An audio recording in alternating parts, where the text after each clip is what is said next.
হার্দিকের দোষে হার মুম্বাইয়ের। দলকে হারিয়ে শাস্তি পেলেন মুম্বাই অধিনায়ক। গুজরাট টাইটান্সের কাছে মুম্বাই ইন্ডিয়ান্সের হারের জন্য হার্দিককেই দায়ী করেছে ক্রিকেট মহল। টান ম্যাচে শেষ বলে গুজরাট টাইটান্সের কাছে হেরেছে মুম্বাই ইন্ডিয়ান্স। এই হারের দায় অনেকটাই হার্দিক পান্ডের। তার দোষের শেষ ওভারে চাপে পড়েছে মুম্বাই। দলের হারের পাশাপাশি শাস্তিও পেতে হয়েছে প্রথম একাদশের ক্রিকেটারদের।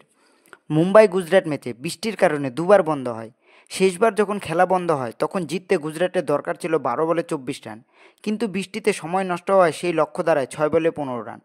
বোর্ডের নিয়ম অনুযায়ী রাত 12টা 25 মিনিটের মধ্যে খেলা শেষ করতে হতো, কিন্তু মাঠ শুকিয়ে যাওয়ার পরেও হার্দিকরা খেলা শুরু করতে দেরি করেন। হার্দিক নিজেই সাজঘরে বসেছিলেন, আম্পায়ার তাকে ডেকে নিচে নিয়ে আসে, তারপর খেলা শুরু হয়। হার্দিকের দল মাঠে নামতে দেরি করায় খেলা শুরু করতে দেরি হয়। রাত 12টা 25-এর বদলে খেলা শুরু হয় 12টা 30-এ। দেরি করে শাস্তি পায় মুম্বাই, ফলে শেষ ওভারে 30 গজ বৃত্তের বাইরে 5 জনের বদলে 4 জন ফিল্ডার রাখতে পারে তারা। সেই ওভারের শুরুতেই 4 মানের রাহুল টেয়াটিয়া।